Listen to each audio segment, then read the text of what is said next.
Hi, everybody. Welcome back to the Inspire Health podcast. And we are coming to the end of our series on creating New Earth, a collaborative mission. This is And the second last episode. that's right. I think after this, I think we have Paul Paul Selig, Selig, and I yeah. think that is the end of this series. So we have a beautiful guest today, Lesley Tierra, and we came across Lesley when we were looking at this book called A Kid's Herb Book. You can probably see it there.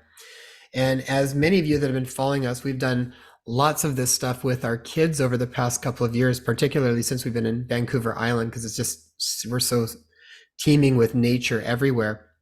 But we came across this book, and this is actually, I think this is my favorite herb book for children that I have come across so far. And so we brought the author, Lesley, on with us. And Lesley is an acupuncturist and an herbalist. She is the founding member of the American Herbalist Guild and author of The Herbs of Life, Healing with Chinese Herbs, A Kid's Herb Book, Healing with the Herbs of Life, and Metamorphosis, which I have to ask you what that's about. And she's also collaborated with her husband, Michael Tierra, to found the East-West School of Planetary Herbology in 1980, which has over 10,000 students worldwide, and co-authored with him Chinese Traditional Herbal Medicine Volume 1 and 2. And she, along with her husband, Michael, have offered free herbal and acupuncture clinics throughout Santa Cruz County since 2015. And we are very happy to have her on the show with us today. Thanks for joining us, Lesley. Oh, thank you both very much for having me. I really appreciate it. And I want to add one thing about the American Herbalist Guild. My husband actually was the founder of that, and then there's 30 of us founding members. That's wonderful. It's a whole collective. Mm-hmm. Well, it sounds like you guys have been in this world of herbs and connecting to nature for a long time. And honestly, Lesley, when we came across your book, I have not seen any book quite like that.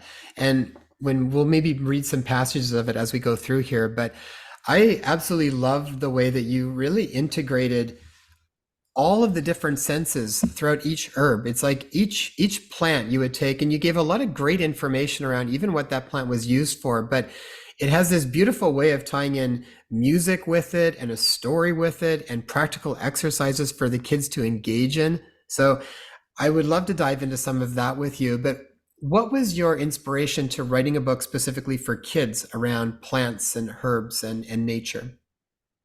Well, first of all, I had my own son born in 1983, and that was the beginning, really, because I was already an herbalist and becoming an acupuncturist at that point. And as we know, young children get fevers and colds and measles and all kinds of things, coughs and so forth. So and my husband actually he had already written The Way of Herbs, and he had thought of having a children's herb book. So he had put a couple herbs aside thinking these would be good to cover, and I kept waiting for him to write it, and he didn't write it. He had written a couple of herb songs, and it just wasn't happening. So sometime in the 90s I decided, oh, he's not doing it, I should do it. And I had already published my first book at that point, so I went ahead and did it. And I loved stories as a child. I had been involved in music. My husband he was a pianist as well. And I loved children's project books when I was young, making things, being involved with them, hands-on. And so all of that came together to create this book. And it was just so much fun from that child's perspective to write all these little projects and information and fun things, putting in there a herbal toothbrush and plus regular preparations that adults make out of herbs. So I had a grand time writing this. Maybe this is a question for all three of us in case people are wondering. If we're talking about creating New Earth, a collaborative mission, why is it that we're discussing children and herbs? What would you say to that, Lesley? Well, that's our next generation of linking with nature and the earth. And children are so open And they naturally gravitate, most children gravitate toward the outdoors and nature, and exploring. So they're a perfect generation to introduce to all this and make it part of who they are and their life. So it's a part of them throughout the rest of their lives entirely. And when they have children, and pass it on. Mm-hmm. One of the things I think I Yeah. was talking to you about earlier when we were just chatting was one of my favorite parts around the kids really learning how to use things with herbs and making poultices and using plants.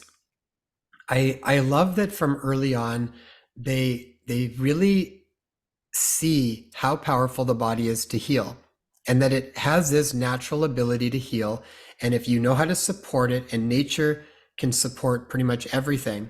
And if you know how to use nature to support that capacity, I just find from early on, it really sets a it sets them up in a different way than I think most people are as we get older. You know, most of the time, people really have lost that magic of how well the body can actually heal. And we've often, many ways, just constantly handed over to somebody else to take care of. And we don't really realize, I think, like how powerful our body is to actually heal. And when the kids are playing with these things, they see it firsthand, and it's an exciting thing for them. You know, like I was talking about where they skin their knee or they have a cold or they had an earache or something and they know to use, you know, mullein and garlic drops or something like that for their ear, and they know how to use that. And then they actually, I think even in the process of doing it and then seeing it feeling better, and that they played a role in that whole process, there's something so powerful about that. I think that they don't lose. You know, if they get that right from early on, they go through the rest of their life just knowing that their body's capable of. And our little ones are 6 and 7, and they've had experiences with foraging and wild foraging for the past few years. And this is a skill that has been picked up really naturally and organically, I would say, and Yeah. very quickly. That has resulted in this level of confidence. That's so wonderful you're doing that. I know many herbalists here in this country who learned from their parents or their grandparents, and it just passes on down and becomes part of who they are. I feel a lot of my role as a practitioner is to really empower people to take care of themselves and learn that they have the power and ability within their own hands to take care of their own health as much as possible. So starting with children with this is even better because it becomes very ingrained and natural, a natural part of who they are. And they're more open to it because they haven't been fully indoctrinated yet, necessarily. Yeah. Lesley, what have you found, like even from your own children or from working with different kids? Because in this book, a lot of it's, I mean, outside of just working with plants, there's a real reverence for nature that comes through all the pages, all the chapters, and there's different exercises that even help kids connect to that. From your perspective, what are some of the benefits to children? I mean, for adults too, but starting with children, really starting to get connected to nature. What are some of the benefits on their well-being, having this time to be connected to nature? Oh my gosh, just being in nature herself really is healing. The trees, the plants, they're putting out oxygen for us, if nothing else, and taking in CO2. They're communicating to each other in so many ways. There's just so many ways to learn from nature. The last few years, I've been especially studying the trees because all that information has been coming out and how they signal each other through their rootlets and the mycelia underneath that go miles and through the air by sending chemicals through the air. So by children learning all of this and being in nature and handling the plants themselves, they're really getting through all their senses. They're communicating with the plants and in reverse. Traditionally, Native people would watch animals with the plants, and that's how they would learn their uses. They'd see what animals they might be sick with various things and what plants they would go to. So through observing nature alone Mhm. and beings in nature, they would learn as well. So there's just so many ways that it's beneficial to children, not to mention our world. I love that. Yeah, that's beautiful. Mm. Leslie, are there any specific practices for kids, like for parents that want their kids to start to incorporate more time in nature, and even for the parents too? Mhm. Sometimes I think it's harder for the adults and much more organic for the kids. But I mean, we kind of live in a world right now where I think, and this has come up several times in some of the conversations we've had around schooling, but around the necessity to really try to tether away from electrical devices, not electrical, but Yes. like screens, because those become Digital. really addictive, these digital devices. They've got a place, but I was talking to a patient just the other day and he said he would get his kids to send him, because it's a separated family, but he would have his kids send him the data or the amount of time that they were spending on their screens each day. And he said it was often like 7 to 8 hours a day of screen time. Oh my And gosh. and so that Yeah. being an extreme, Yeah. but the idea of starting to get kids engaged in nature and even trying to build time in with that, what are some practices that you've found can be really helpful for kids to actually start that process? Oh my gosh. So I'm thinking of so many things here. First of all, taking people to gardens, like you have the Bouchard gardens there that are so gorgeous. And there's gardens everywhere. So, or go out in your own gardens. And if you don't have your own garden, I'll never forget one of our herb course students in the past from New York City said, I live in a concrete jungle. There's no plants around here for me to make anything out of. But once we talked with her and told her that there's plants everywhere, she started opening her eyes and looking for them. And they grow up between sidewalk cracks. Weeds are quite often some of our most powerful herbs. Now, what I would do with children, not only with that, pointing things out and taking them on walks or in the woods and nature and the mountains, wherever, is I would just start having them touch the plants, feel the plants, make things. So a lot of twigs from trees you can just make into a natural toothbrush. Comfrey you have in your garden, one of our weeds, or plantain one of our weeds, just have them pick it and hold it and look at it and rub it between their hands, called bruising it, which releases their scents and a lot of times their potencies. Wrap a plantain leaf around a cut as a fairy bandage, chew up a little bit of it and spit it out and put it on a wound, which they love getting involved that way. Ooh, spit on my hand, yes. So once they start making things and getting involved with them, calendula flowers, lemon balm, feeling that square stem. How unusual is that the mint family plants have square stems? And just pointing out little things like that, they'll be drawn to it. They'll start asking you, what is this plant? What is this good for? And wanting to go out more. Now you can also give them their own little plot for gardening, but they can start having their own plot for gardening. And if you don't have land outside, do a window box garden or an indoor garden that you put at a window. There's so many ways. And then if you don't even have any of that, move into your kitchen, because so many of our kitchen spices are medicinal and can be used to help heal many different conditions. So there's just the gamut goes out there. And if they're on their screens, well, okay, pull up some of the gardens on the screen, pull up some of the plants on the screen, direct them that way as well.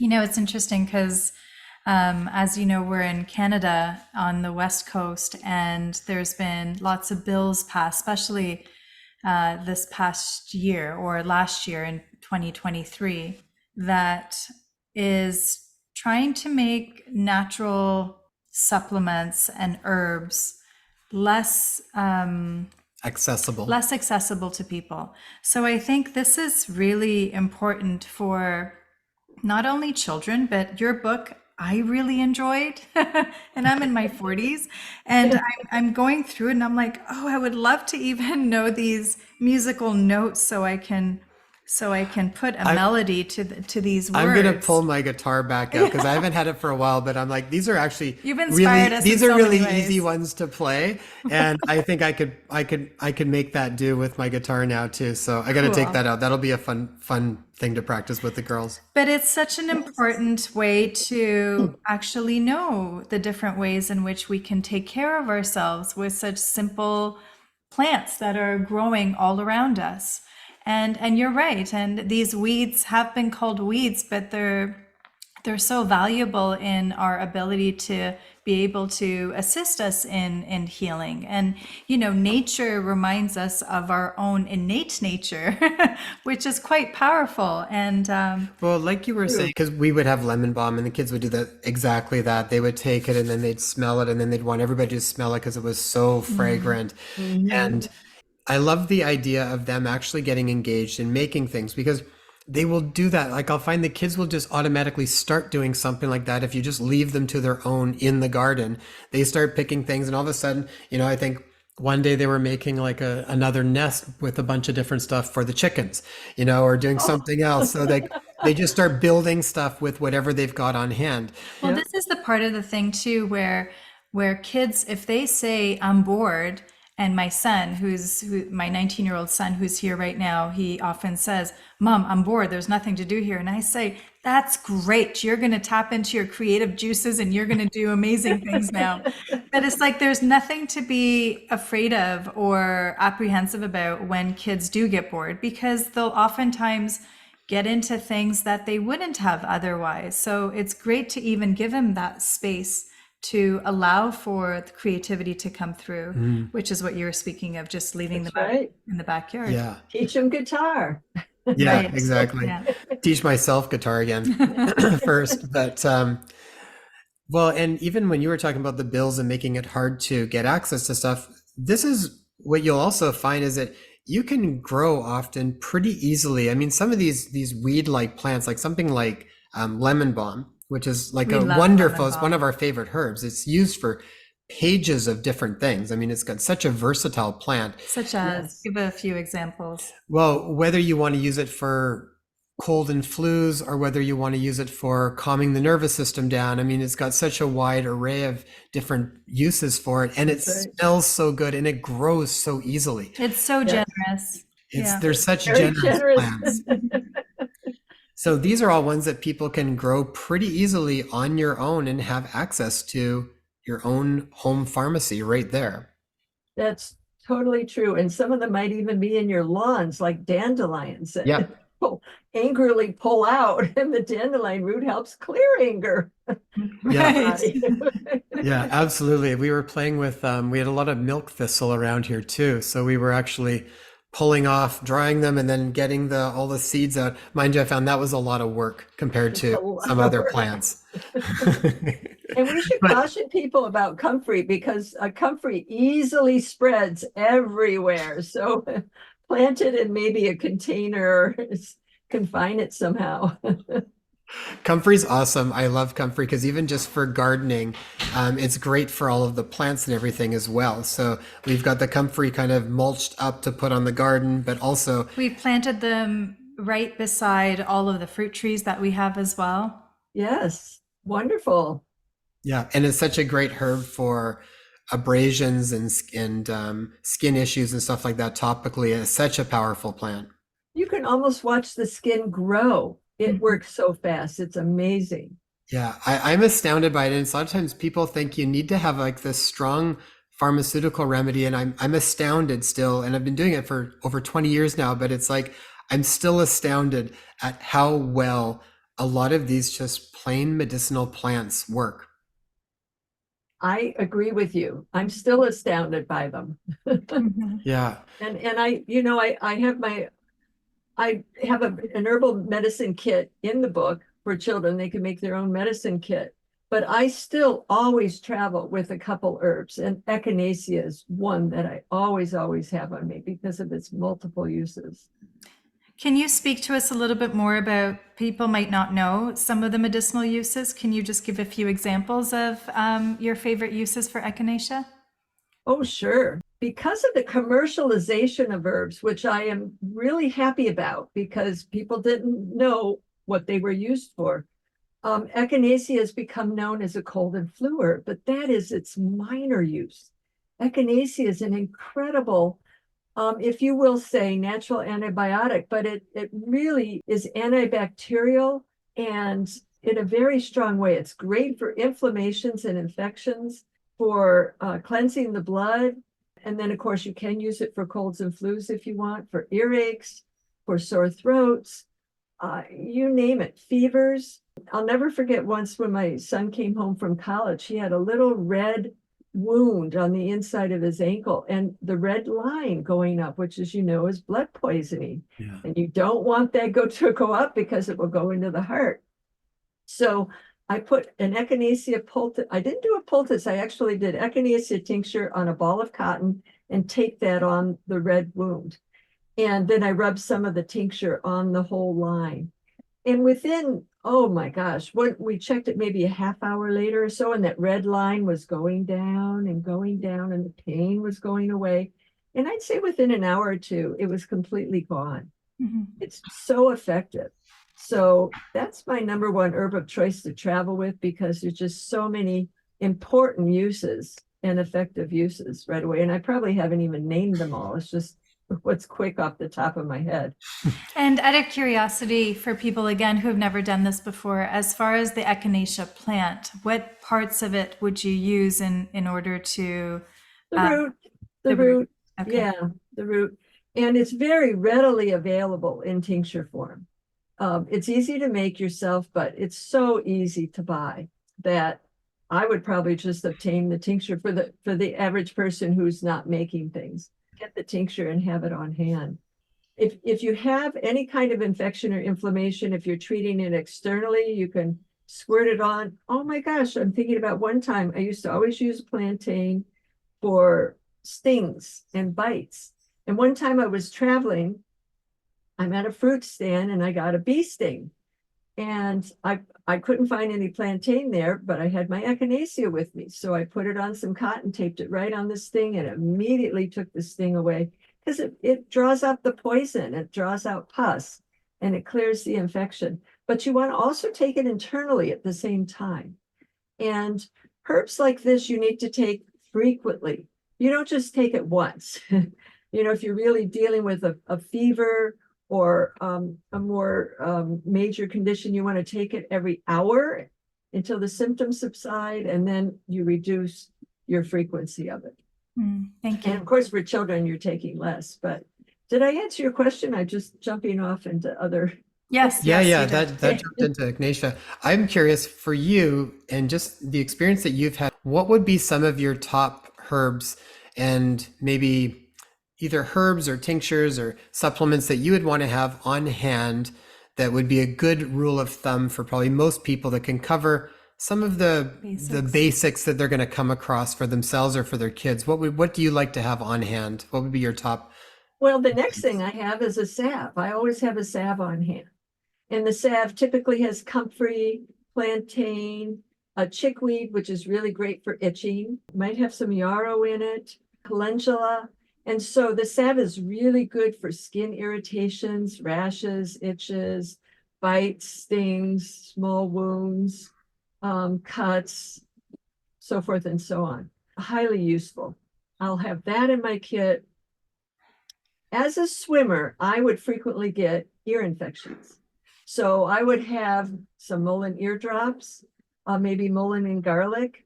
If you live in the southern hemisphere, then rue is quite often used in eardrops. That's very effective.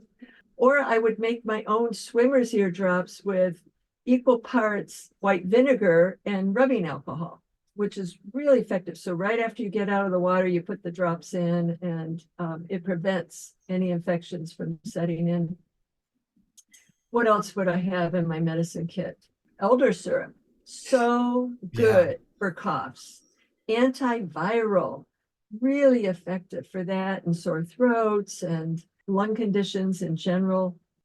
I got a whole medicine kit that lists them all right here, but those are the ones that coming off the top of my head. I might have some slippery elm and or marshmallow powder because that's so effective for skin stuff also. And now that I'm finally a grandmother, Mhm. we just actually mixed that up when I was there last week visiting and used it as for, she had this allergic reaction to a diaper. So we would put it on her and takes the rash right away. It's so empowering too for parents to have access to some of those things for their kids. A while back, I did a online course we called Nature Care Solutions: Reclaim Your Power to Heal, and it goes through a lot of these big areas of whether it's colds and flus, or managing fevers, or skin abrasions and insect bites, and all these different things, and sort of different things to have on hand there. But because I've found the same thing when you have some of this stuff on hand, and they can be, you can purchase them or you can make them yourselves. I mean, your book walks you through how to make a lot of those things yourself, which I think is a really fun process to do with your kids.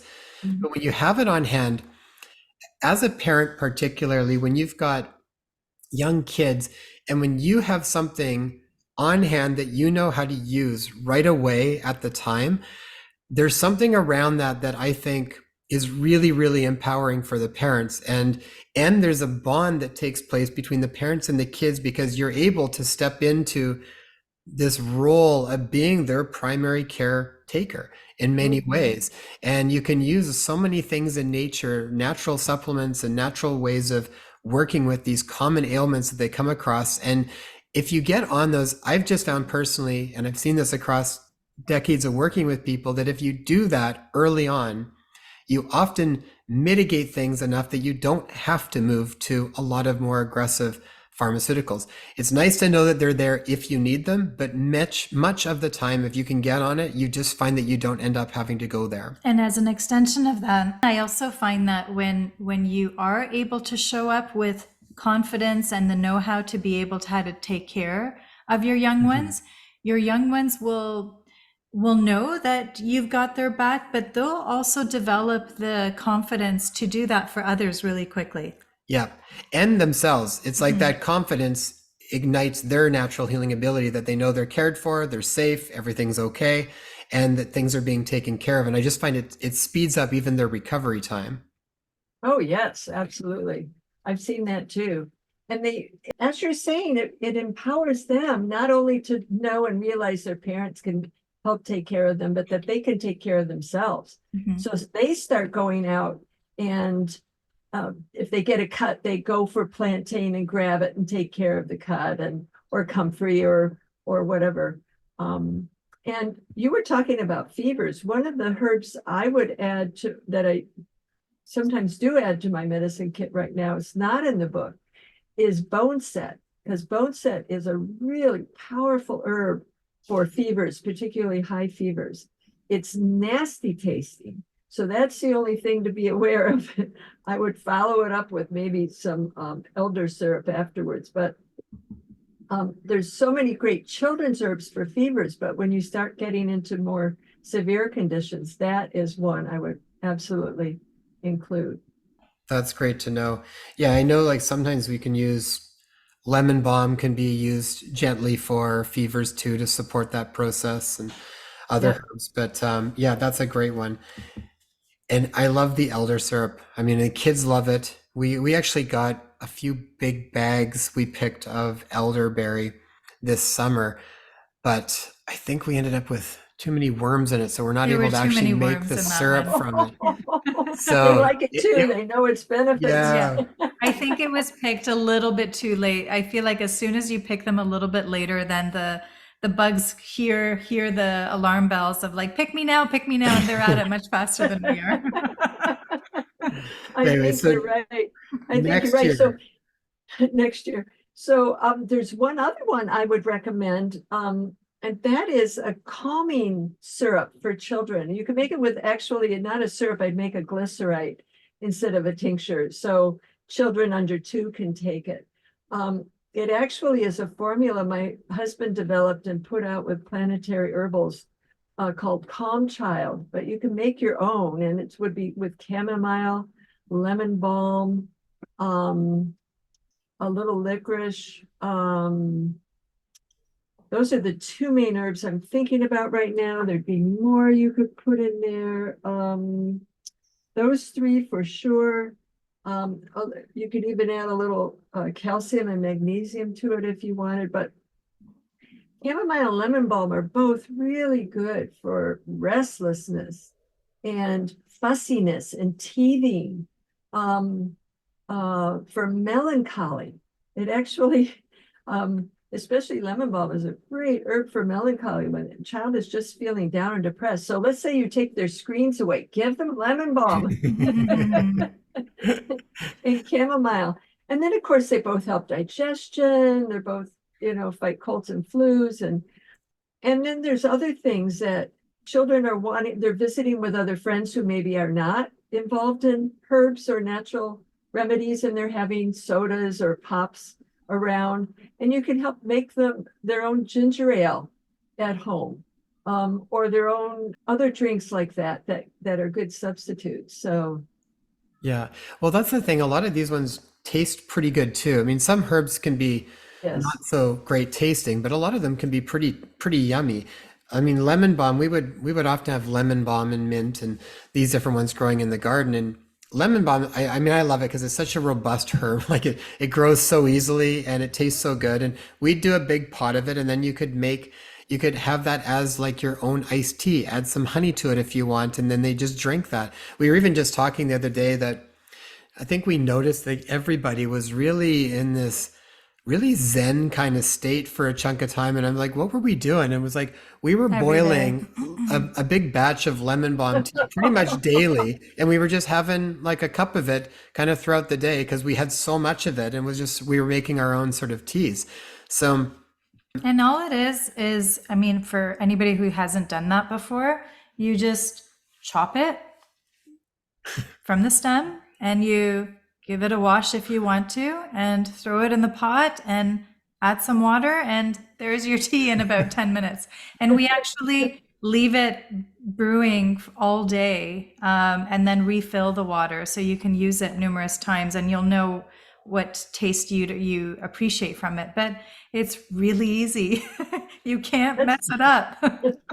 I love that idea that the whole family is drinking it and it's spread throughout the air and everybody's in a Zen state. That's a great idea. it was pretty fun. I was wondering if you can actually go over your book just to give people an idea of the different elements that you've included in the book, because you've kind of chosen a particular herb and then you break it down or you make it digestible for the kids in lots of different ways within that chapter of that herb. And I'm wondering if you can briefly go over that with us. Sure. Well, it's different for every herb. I start out with just some basic information about it. And then there's always a drawing of the plant, a black and white open drawing, so the kids can color it in. The colors are listed there for what part is what color.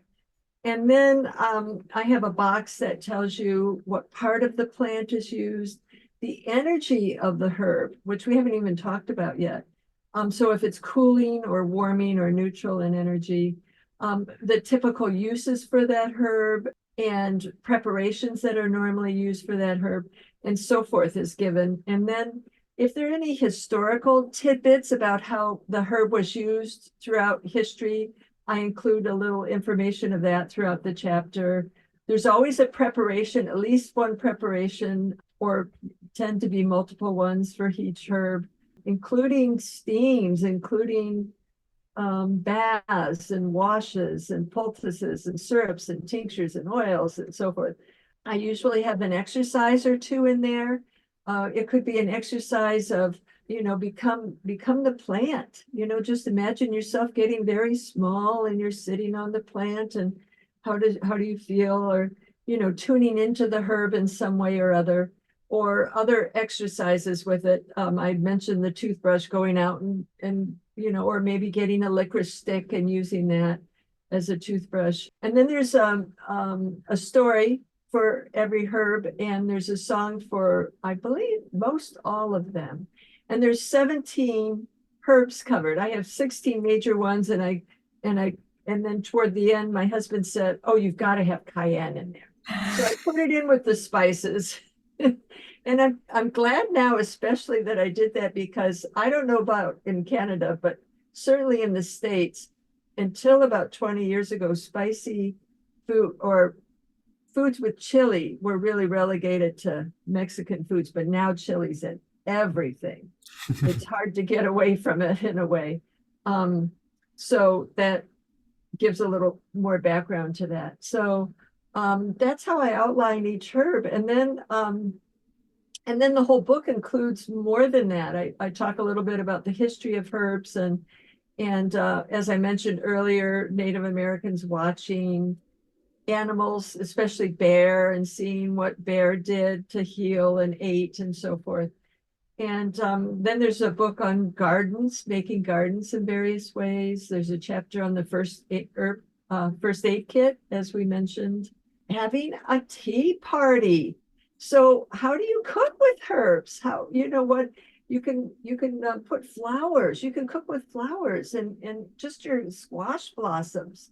You can make into fritters and eat those. So there's many flowers that you can eat, and you can make ginger cookies. Many people already know about that, or put cinnamon in, but there's other recipes. So I've got those in there as well. And then ecology. I talk about ecology. I think that's very important for children to be aware that we're not solitary people just on this planet, that we are a part of it. The planet itself is a living organism, and that what happens on the planet affects people, and what happens to people affects the planet, and that working together is very crucial to our health and the planet, the health of the world.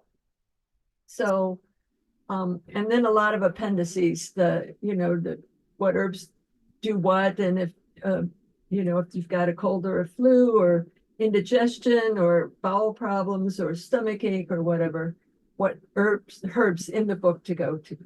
Beautiful. Yeah, I'm just on a page right now where it talks about, I'm car sick. Did you know that ginger has been found to be as effective as common over-the-counter drugs in preventing motion sickness? So there's a lot of little tidbits of practical applications of all these different herbs throughout your book, which is so lovely. Like, I don't know if I mentioned during the recording or not, but I feel like this book is a curriculum that I would be cheering.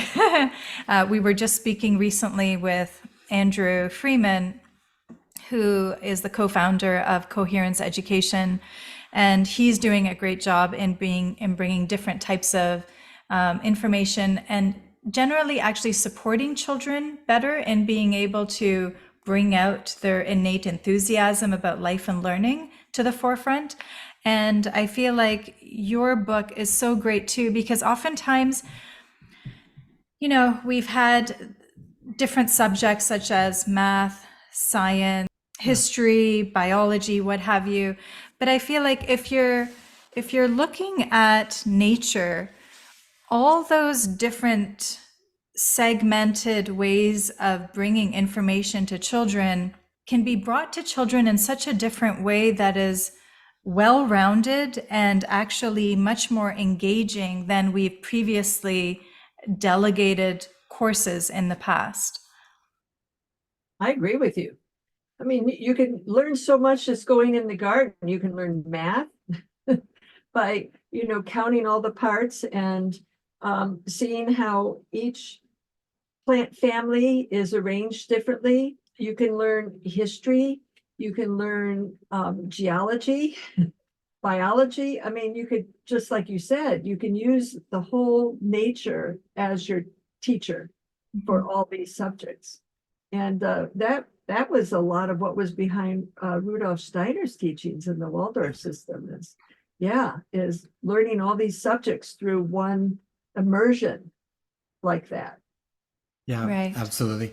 So everybody check that out. A kid's herb book for children of all ages. So, And to my Canadian friends, maybe look into purchasing this book sooner as opposed to later. It might be harder to find later, depending how things go down here in Canada. But really important to actually get get informed about what's growing around you, because nature wants to support you. Nature wants you to heal. Nature wants you to be the most powerful version of yourself at all times. So Well, and see what's around you. It's always fun too. I often find that things pop up when they're needed too. And you'll look around. I mean, this is one exercise we did with our kids is we'd go out and just look around at what we're seeing in abundance and then figure out what those plants are actually used for. And it's surprising sometimes. I mean, I've said this example before, but we had a ton of California poppy growing all around the upper part of the garden area. And my mother-in-law was going through a lot of like anxiousness and sleep troubles and things like this. And I was like, well, there we go. nature So knows. nature knows and just starts to show up. We'll find this with a lot of different types of plants. And look at what's in your backyard, look at what's all around you, and then see where you can find it. It's like that traditional idea of looking at your surroundings, looking at nature as, you An know, ally. yeah, as an ally and as a natural Yes, pharmacy and as a grocery store everywhere. Like you can find things and you see that. I think helps with seeing the sacredness in everything, because we're seeing its value in a whole different light when we start to become aware of those things. And what's really interesting we found is that the more we're excited and really greatly appreciative of that which is growing, we actually get it in more abundance the following year. It's it's really really funny. exciting. Like we fell in love with The the gooseberries gooseberries last year, and all of a sudden we had gooseberry plants everywhere. everywhere. Or I mullein had started that growing. experience. Yeah, Yep. yeah. Or What mullein too was for you? growing, and we Uh-huh. saw it all of a sudden because we were looking Right. for it, and all of a sudden it just started growing all over the backyard. This is part of the magic, that I feel like Yes, we don't understand all the pieces yet, but through the energetic appreciation that exudes out of us, the nature also responds. So it is really magical. it is. I agree 100%. I've had the same experiences. Lesley, in closing, do you have any final words for the audience around the concept of creating a new earth, a collaborative mission, as far as moving forward and creating this vision that we would all like to see eventually in manifestation? Oh my. Well, first of all, herbs work. They're powerful. They work. And explore, experiment. Hands-on is the best way to learn and remember, and then share it and spread it with your family and friends and community. Mhm. I want to share a quick story that ties into communication, because you have a lot of pointers in your book in as far as how to open up communication with plants. Years ago, I was teaching yoga at a studio, and one of the regular students came in and she said to me, my two daughters, they're really sensitive and I'm having a tough time with them because I don't know how well they're going to climatize and grow up and navigate their life in this world. And she said, what do I do with that? And she was genuinely concerned that this was a detriment to their ability to be able to live their life peacefully. And I said to her, it's a great quality to develop sensitivity. It's a great quality to actually navigate and move through our life with a degree of sensitivity to what's around us, who's before us, the people that we're engaging with. They will know off the bat whether their friends are helping them to become the best version of themselves or not. And you don't want them to actually lose that connection and lose that sensitivity. And Jason and I were actually speaking of the value of the exercises that you have in here in being able to connect to and open up the lines of communication with plants, because it's another way in which we can tune into our own sensitivity that would then be able to guide us and inform us within our world in such a valuable way. Because I feel like, going to the movies or looking at digital devices, whether it's the light flickers or it's the extreme LED bright lights that are coming through to our senses, or the loud sounds within a movie theater, which I feel like continually Get louder. gets louder and louder every time. Yes. Every time I pass by a movie theater. I can't go to a movie theater because I find it way too stimulating. But I feel like these sensitivities actually tune us into our own inner guidance system, which is so valuable. I agree 100%. And a lot of times we put our, we give our power away, or we put our expectations for health and knowledge and so forth onto other people in the world. Whereas we really have so many answers within us, especially the answers we need personally. So learning to tune inside, to listen, is our greatest guidance, and nature can help us do that. We can reach out and communicate with plants as well and learn from them, and they can teach us. I know herbalists right now who have found the uses of a herb that is being now used worldwide through that kind of communication. It's just the beginning. You know, it's beautiful because when we speak of communication, and if you've never spent a whole lot of time in and around a garden or around plants, it's not, that they're literally speaking to you verbally, but you get inklings, you get insights, you get knowings that, oh, this idea just all of a sudden pops in, and it's it's that kind And then of excitement. it's followed by an excitement usually. And Yes. the Whole body and the chills. kids will get that Yes. too on a regular basis around that. So and I that's mean, what I we think mean. even like with Bach flower remedies, I think that's what Bach did. He would sit literally out with the plants and in commune with them in his own way and discern. They would literally tell him what it was that they were used for. So Absolutely. Yes. so it's not this woo-woo kind of practice. It's just something we've gotten disconnected from. And I think one day we'll kind of look and go, gosh, we were really woo-woo with the amount of time that we spent on digital devices, and what were we thinking?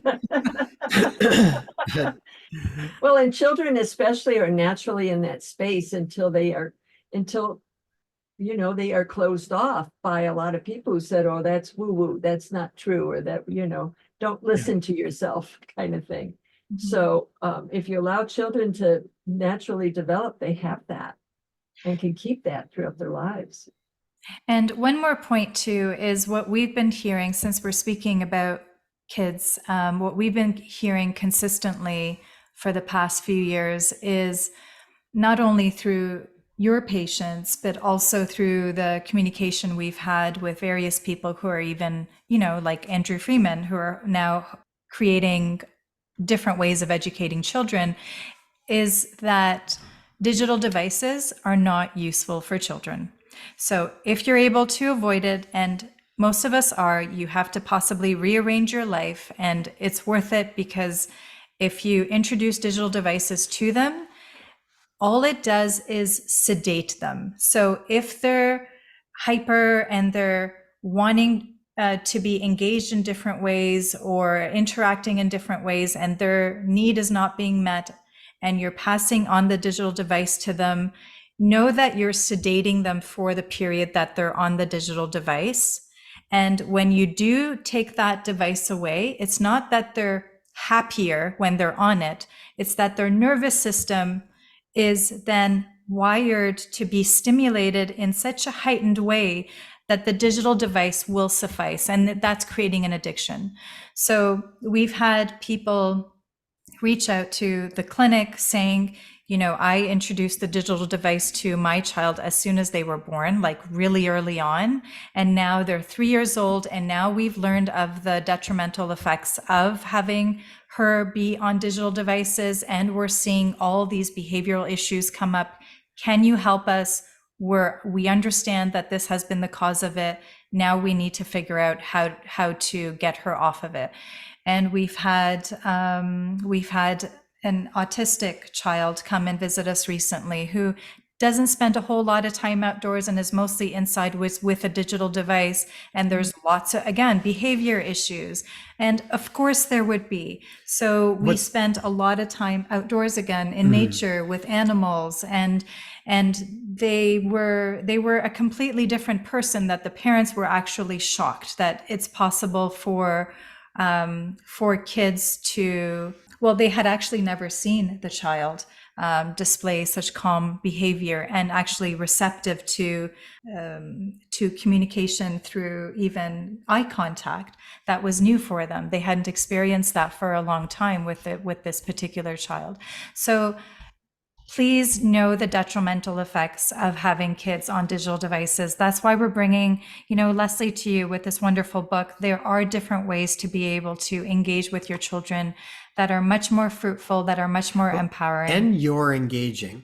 That's the key too. That's the other thing parents too, must is be it's like willing. you're well involved in it, and that gives a whole nother level of connection between you and your kids too, because now you're taking part in these activities with them. So it's not just for the kids; it can be a whole family dynamic, and that's part of the memories that are made with your family. So I agree and support wholeheartedly with what you're doing. I think it's beautiful. And if people know that they're actually affecting detrimentally the brain development in children, that's going to affect their whole lives, they would change, and then have them put lemon balm and chamomile tea on and have them drink that while they're out in nature. That would make be fairy bandages and ginger fizz exactly. drinks. Beautiful. Lesley, where can people learn more about the work that you guys are doing? Where can they get your books and see all the info that you guys have? I know you've recently changed your website, so what would be the best place for people to go?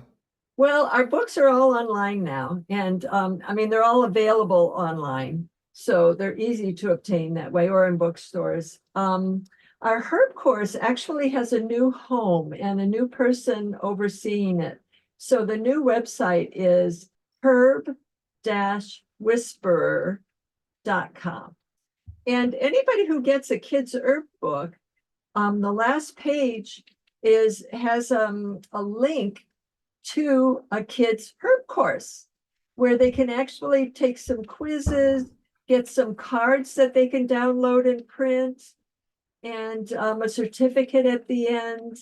So that's changing to herb-whisperer / magical herbs, I think is what it is. planetherbs.com Slash / magical magical herbs. herbs. Yes. Yeah. So the website, you can still go to that website for a little while, the Planet Herbs, but it is changing to the herb-whisperer.com. We will make sure those links are up in the show notes so people can check that out.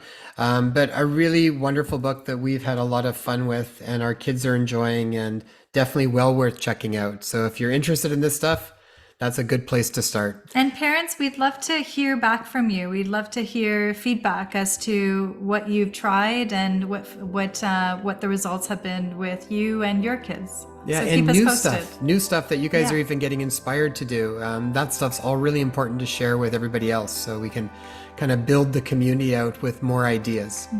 Thank you so much, Lesley. It Thanks, was fun. Lesley. Oh, thank you, Jason and Taya, so much. Wonderful.